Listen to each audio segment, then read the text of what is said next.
Continuando con el desarrollo del tema 2 de la unidad número 1, vamos a seguir en la transferencia de la información del ADN en eucariontes.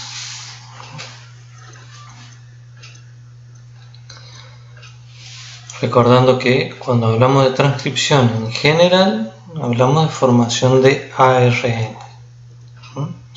La transcripción para la expresión génica, la transcripción en sentido estricto, hablamos de la formación del ARN mensajero, que abarca las 4 grandes etapas de síntesis del pre-ARN mensajero en el núcleo. A diferencia de los procariontes, los eucariontes tienen una membrana nuclear definida, por lo tanto se va a sintetizar dentro del núcleo un pre-ARN mensajero que luego tiene que madurarse, o sea, se va a modificar y procesar ese pre-ARN mensajero para lograr un ARN mensajero maduro. Ese ARN mensajero maduro se va a trasladar al citoplasma, se va a transportar al citoplasma, y en el citoplasma se va a dar la síntesis de polipéptidos, o sea, la traducción, ¿no? Entonces, los principales ARN mensajeros, ARN eucarióticos, ya hablamos de que hay 3 tipos principales: los mensajeros, los ribosómicos y los transferentes, ¿no? Toda la información para la síntesis de los ARN está codificada en el ADN, ¿no? Todos se forman como pre-ARNs y posteriormente requieren un procesamiento para pasar a ser funcionales. Entonces, la transcripción en sentido estricto es la formación de ARN mensajero que va a llevar la información para genes específicos y por lo tanto formar proteínas o polipéptidos a partir de la traducción. Los ARN ribosómicos y transferentes no van a dar proteínas, no responden a genes por proteínas. Sin embargo, sí van a ser transcriptos porque los ARN ribosómicos integran los ribosomas y los ARN transferentes van a interpretar el mensaje que está contenido en el ADN a través del código genético. Recordemos entonces que los eucariontes tienen una membrana nuclear que va a lograr que la transcripción del ARN se dé en el núcleo y que tenga que ser transportado ese ARN mensajero al citoplasma para la traducción. En los ARN van a trabajar 3 ARN polimerasa bastante complejas, con 6 a 10 subunidades, más complejas que lo de los eucariontes. Tienen más subunidades. Esta es la que tenemos a la izquierda, la de los eucariontes, con la holoenzima activada con el factor sigma. En cambio, en los eucariontes hay mayor cantidad de subunidades que van a tener distintas funciones. Cuando veamos regulación génica vamos a hablar un poco de cuáles son las funciones que cumplen cada una de esas subunidades. La transcripción del ADN que está contenido en los orgánulos citoplasmáticos, mitocondrias y cloroplasto, como vamos a ver en el tema 8, es provocado por una ARN polimerasa diferente, bastante más sencilla que las anteriores. Aquí tenemos las ARN polimerasa. Dijimos que eran 3. La ARN polimerasa 1 se localiza en el nucleolo y va a estar formando los ARN ribosómicos de 5,8, de 18 y de 28 unidades de sedimentación, que van a ser los encargados de integrar los ribosomas para la biosíntesis de proteínas. La ARN polimerasa 2 va a ser la encargada de formar los ARN mensajeros y los ARN pequeños nucleares. Los ARN mensajeros van a ser los que llevan el mensaje para formar proteínas y los ARN pequeños nucleares van a trabajar en el procesamiento de los pre-ARN. La ARN polimerasa 3 va a ser la encargada de formar los ARNT, los ARN transferentes, que son que tienen como función interpretar el código genético, y uno de los ARN ribosómicos, el más pequeño, el de 5 unidades de sedimentación, que también va a ir a integrar los ribosomas. Como de la misma manera que sucedía en el ADN procariota, en el ADN eucariota también existe un sitio promotor que va a servir para el reconocimiento por la ARN polimerasa. Es un poco más grande, tiene unos 100-200 nucleótidos e incluye 3 secuencias que son consenso en las distintas especies. Una un poco más alejada, otra intermedia y una más cercana al comienzo de la secuencia codificante. Esa más cercana sería la complementaria o tendría la misma función que la secuencia de Pribnode en los procariontes. Se denomina caja TATA, timina adenina, caja TATA, que es constante en todos los organismos eucariotas y es indispensable para indicar el inicio de la transcripción. Está ubicado alrededor de 20 o 30 nucleótidos antes del inicio de la transcripción. Las otras dos secuencias se encuentran entre 100 y 200 pares de base del inicio de la transcripción y son un poco más variables entre las distintas especies. Aquí tenemos un ejemplo de lo que sucede cuando ocurre una mutación, o sea, un cambio puntual, un nucleótido de estos es modificado. ¿Qué sucede con la tasa relativa de transcripción? Fíjense en la caja TATA. Cualquier cambio de alguno de estos nucleótidos provoca inmediatamente una disminución de la transcripción, inclusive hasta casi cero. Lo mismo sucede con las otras secuencias previas, ¿sí? Cualquier mutación que se dé en alguno de estos nucleótidos provoca una disminución de la tasa de transcripción. Mutaciones que se den en cualquier otro segmento, en cualquier otro lugar de este sitio promotor, no provocan una baja en la tasa de transcripción. Por eso es fundamental que estén presentes estas secuencias para que se dé inicio normal la transcripción en los eucariontes. Hay otras regiones de control de la transcripción que no integran el promotor, sino que van a actuar a distancia. Se denominan intensificadores, aquellos que van a aumentar la tasa, la velocidad de transcripción. ¿Sí? Aquí está la caja TATA, el promotor proximal con esas otras dos secuencias, y estos intensificadores que van a actuar a distancia para acelerar la tasa de la transcripción. Pueden estar previos o posterior a la secuencia codificante. Y otros se denominan silenciadores, ya que disminuyen la tasa de transcripción. También van a actuar a distancia y no forman parte del promotor proximal. Entonces, en la transcripción del ARN de los eucariotas vamos a considerar dos partes importantes: la formación de los pre-ARN mensajeros y el procesamiento de esos pre-ARN para dar ARN mensajeros maduros.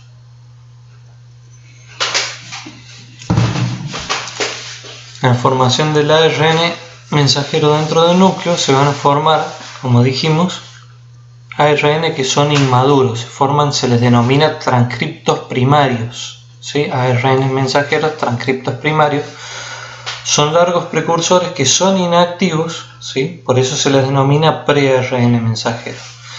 Previo a la salida del núcleo deben protegerse y procesarse, para poder exportarse al citoplasma de una manera más estable. Esa protección y procesamiento se le denomina maduración del pre-ARN mensajero para dar ARN mensajero maduro. A diferencia de los procariotas, los ARN mensajeros de los eucariotas son monocistrónicos, ¿sí? O sea que cada ARN mensajero va a dar una única proteína. Aquí tenemos el esquema completo, ¿sí?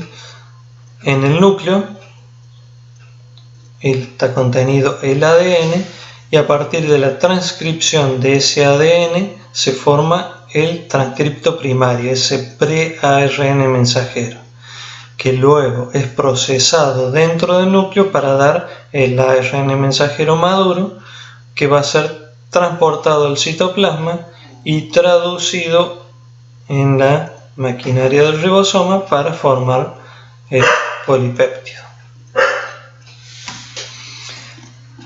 Sin embargo, hay que tener en cuenta que esos genes eucarióticos tienen segmentos intercalados que no van a codificar. Como dijimos, son monocistrónicos, van a dar una única proteína. Se transcriben como largos precursores que tienen que ser madurados. Sin embargo, esos pre-ARN mensajeros eucarióticos son moléculas más largas que lo que van a salir al citoplasma. Tienen segmentos de nucleótidos que sí van a ser traducidos y otros que no van a ser traducidos en proteínas. Por lo tanto, esto nos hace deducir que la secuencia del ADN que codifica, o sea, los genes, la secuencia de ADN codificantes, tienen la información para dar proteínas de manera discontinua. Esas secuencias con sentido codificante se denominan exones y están intercalados por secuencias sin sentido codificantes, intrones. Exones van a salir del núcleo, intrones se van a quedar en el interior del núcleo. Aquí tenemos una estructura génica generalizada en todos los eucariontes. Tenemos el promotor, exones, varios, más de uno, y entre los exones intercalados los intrones. Entonces el transcripto primario va a contener los exones y los intrones. ¿Cómo se procesa ese pre-ARN mensajero eucariota? Se debe proteger el extremo 5', proteger el extremo 3' mediante una poliadenilación, eliminar las secuencias sin sentido codificante, o sea, eliminar los intrones, y empalmar las secuencias que sí tienen sentido codificante, o sea, empalmar los exones.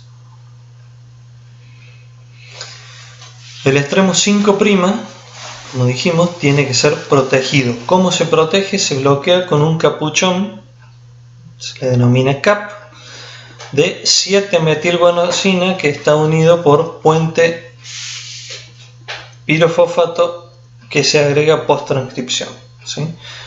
Entonces puede haber al inicio 1 o 2, 3 nucleótidos metilados y se le agrega el capuchón de 7-metilguanosina en 5', que tiene como función proteger a ese ARN mensajero, a ese pre-ARN mensajero todavía, contra las fosfatasas y las nucleasas. Así protegidos tienen una vida media más larga los ARN mensajeros. Los ARN mensajeros de los procariotas no tienen capuchón, no tienen CAP, por lo tanto tienen una vida media bastante más corta que los de los eucariotas. Aquí tenemos la estructura del capuchón 5' de los ARN mensajeros eucariotas. El puente trifosfato para proteger los ARN mensajeros en su extremo 5'. En el extremo 3', al final de la síntesis de los ARN mensajeros, se le agrega mediante una poli-A polimerasa o una poli-A sintetasa una cola de ácido poliadenílico. Son más o menos unos 100 o 200 nucleótidos agregados post-transcripción. La señal para que se agregue ese poli-A es esta secuencia: adenina, adenina, uracilo, adenina, adenina, adenina. La ARN polimerasa 2 va a transcribir varios nucleótidos más posterior a esta, pero vamos a ver que el agregado de la cola de poli-A va a intervenir en que se traduzca de manera correcta el ARN mensajero, y La mayoría de los ARN mensajeros van a tener agregado de cola poli A, lo que les va a dar mayor estabilidad, mayor vida media, aunque algunos, como por ejemplo los ARN mensajeros de las histonas, van a carecer de esta cola de poli A. En los procariotas, por supuesto, los ARN mensajeros no tienen el agregado de la cola de ácido poliadenílico. Aquí tenemos un esquemita de la protección de los ARN mensajeros. Aquí tenemos el ADN que está siendo copiado, transcripto, el ARN, ahí tenemos la ARN polimerasa realizando esta acción, la hebra con sentido, la hebra sin sentido del ADN. Se va a formar este ARN mensajero que en 5' se va a proteger con ese capuchón de 7-metilguanosina. Cuando se llega a la secuencia AAUA, la polimerasa va a traducir un poquito más, sin embargo, una endonucleasa va a cortar y va a agregar una cola de ácido poliadenílico en 3' para terminar de proteger este ARN mensajero. Aquí tenemos el capuchón y la cola de poli A. ARN mensajero protegido. Previo a la salida al citoplasma, esos pre-ARN mensajeros ya protegidos deben procesarse. ¿Cómo se procesan? Recordemos que hay segmentos intercalados que no van a codificar para proteínas, entonces eso se denomina maduración. Los ARN mensajeros son monosistrónicos, van a dar un gen a una proteína y tienen que ser procesados. En cambio, en los procariontes, recordemos que eran polisistrónicos, van a dar origen un solo ARN mensajero a varias proteínas y tienen un procesamiento mínimo antes de ser traducidos. Aquí está el procesamiento de los pre-ARN mensajeros eucariotas, ¿sí? Tenemos el pre-ARN mensajero con el capuchón ya colocado, la cola de poli A y la secuencia del ARN mensajero con exones en naranja e intrones un colorcito más claro. Entonces tenemos el ADN, el sitio promotor, la secuencia codificadora de ARN mensajero y el terminador. La colocación del capuchón de 7-metilguanosina en 5', la cola de poli A en 3' y el ARN maduro donde se le cortaron los intrones y se le empalmaron los exones. Esta es la secuencia que va de ARN mensajero maduro que va a salir al citoplasma para ser traducido. En todos los eucariontes se observa esta estructura. Aquí tenemos un ejemplo de la maduración del ARN mensajero de la ovoalbúmina, ¿sí? Tenemos las secuencias, los intrones con las letras A, B, C, D, F, G y los exones con números en color rojo. Entonces tenemos la transcripción, el transcripto primario completo, el pre-ARN mensajero, el agregado del 7-metilguanosina y de la cola de poli A y la eliminación de los intrones por corte y empalme. Fíjense, acá en principio se cortaron los intrones A, B, C, D y G. Se empalmaron los exones 1, 2, 3, 4, el 6 y el 7. En una segunda etapa se eliminan los exones intrones E y F y se empalman todos los exones, ¿sí? Entonces partimos de un pre-ARN mensajero mucho más largo que el ARN maduro que sale al citoplasma. Este es el gen de la ovoalbúmina, empieza con 7700 pares de base y el ARN maduro tiene 1872. La diferencia entre los dos son los nucleótidos que quedan en los intrones, que son extraídos en los intrones. Aquí se puede observar que el gen de la ovoalbúmina tiene 7700 pares de base con 7 intrones, dijimos 7700 nucleótidos. Sin embargo, el maduro tiene 1872. ¿Qué sucede cuando hacemos la hibridación entre el ADN y el ARN maduro? Observamos esto, ¿sí? El ADN, está en amarillo, el ARN está en rojo, mucho más cortito. Entonces, al hibridarse desnaturalizando el ADN, por complementariedad de base se van a unir el ARN con la hebra molde del ADN y vamos a observar esta situación donde el 76% del pre-ARN, o sea del ADN, son intrones, todos los lacitos que se ven, y los más grandes están identificados, el E y el G. Aquí tenemos la interpretación: en rojo el ARN mensajero maduro, en verde los intrones, en violeta los exones. En el ADN de sentido, el ARN mensajero maduro, 7 intrones, 8 exones. Hay otras regiones que también son transcriptas y no son traducidas. Por ejemplo, la beta-globina humana tiene 146 aminoácidos y se necesitan 438 nucleótidos, 146 por 3. Sin embargo, el ARN mensajero maduro tiene 650, 700. ¿A qué se debe? Bueno, hay regiones que se transcriben pero no se traducen. Por ejemplo, el sitio de unión en el ribosoma, en 5' y en 3' tiene otra región no traducida cercana a la cola de Poliá. Entonces, la región traducida tiene más de 650, 700 en total. Sin embargo, la proteína tiene solo 438, son 146 aminoácidos. ¿Cómo se realiza el corte de los intrones y el empalme de los exones?